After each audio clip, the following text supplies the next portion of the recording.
In 2017, Maserati sold over 51,000 cars in a single year. The Trident badge was everywhere. Italian luxury at its most seductive. Last year, they sold just 7,900. That's not a dip. That's a brand selling roughly 7 times fewer cars than it did 8 years ago. A company that builds some of the most beautiful machines on Earth, quietly collapsing. So what happened to Maserati? How does a name this legendary fall this far, this fast? The answer is a warning to every luxury brand in the world. Let's start with the scale of the fall, because the numbers are almost hard to believe. In 2017, Maserati hit its peak, around 51,500 cars delivered worldwide. By 2023, that had dropped to 26,600. In 2024, it fell again to 11,300. And in 2025, just 7,900 cars. A 30% decline in a single year. The lowest total since 2012. And here's the detail that makes it worse. A few years ago, Maserati was openly aiming for sales of 75 to 100,000 cars a year. They hit less than 11% of that goal. This wasn't just a bad year. It was the collapse of an entire strategy. And to understand why it happened, you have to understand a decision Maserati made over a decade ago. Back in the 2010s, Maserati made a choice that looked brilliant at the time. They decided to grow. To go from an ultra-exclusive, low-volume brand into something bigger. They launched the Ghibli sedan, then the Levant SUV, cars designed to bring Maserati to more people at more accessible prices. And it worked for a while. Those models pushed Maserati to that 51,000 peak. But there was a hidden cost. The more Maserati sold, the less special it became. This is the trap every luxury brand fears. A Maserati was supposed to be a dream, something rare, something you almost never saw on the road. Suddenly, they were more common, and the magic started to fade. In the luxury world, exclusivity isn't a marketing word. It's the entire product. When you sell too many, you stop being a dream and start being just an expensive car. And an expensive car without the dream is the hardest thing in the world to sell. Then Maserati made it worse. They discontinued the Ghibli and Quattroporte in 2023, then the Levant in 2024. They removed the very cars that generated their volume and left enormous gaps in the lineup, with no replacements ready. Today, the entire brand rests on just a handful of models. A brand can't survive on almost nothing. Now layer on everything happening in the wider world. In the United States, one of Maserati's most important markets, new tariffs made their cars even more expensive. In China, demand for Western luxury brands collapsed across the board.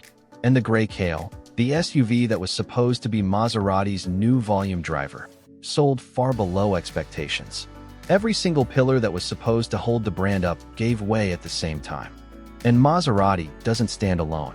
It's owned by Stellantis, the giant behind Jeep, Ram, Fiat, Peugeot, and more. In 2025, Stellantis reported a net loss of over $26 billion. When a parent company is bleeding that badly, every brand inside it gets scrutinized. And the brand losing money while selling almost nothing? That's the one with a target on its back. Which brings us to the most telling moment of all. At the 2025 earnings announcement, Stellantis CEO Antonio Filosa was asked directly, "Is Maserati being sold?" He didn't say yes, but he didn't say no either. He avoided the question entirely, talking instead about regionalization and inviting reporters to a future investor day. A spokesperson later denied there were current plans to sell. But here's the thing about luxury brands. When the survival of a name this iconic becomes a question executives refuse to answer clearly, the damage is already done. And the tragedy is, the cars are still good. The new MC Para blends gorgeous Italian design, a carbon fiber tub, and race-bred performance. Maserati still knows how to build something special. Their problem was never the cars. Former Stellantis boss Carlos Tavares said it bluntly, Maserati's biggest issue isn't the product. It's that nobody clearly knows what Maserati is supposed to be anymore. So here's the verdict. Maserati is stuck in the most dangerous place in the entire car industry, the middle. It doesn't sell enough volume to compete as a scaled premium brand like BMW or Mercedes. And it lost the exclusivity to compete as a true dream brand like Ferrari or Lamborghini.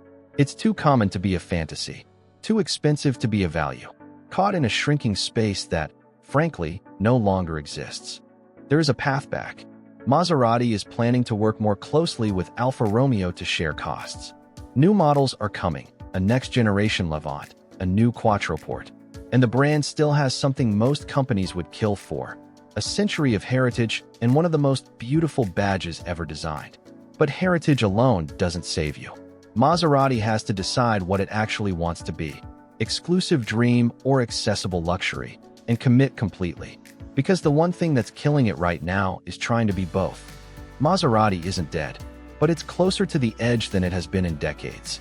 And whether it survives depends on a single question the brand still hasn't answered. What is a Maserati for? Do you think Maserati can come back? Or has the magic gone for good? Let me know in the comments. And subscribe to Elite Driven, because next, we're looking at why America banned the cheap, advanced cars the rest of the world is already driving.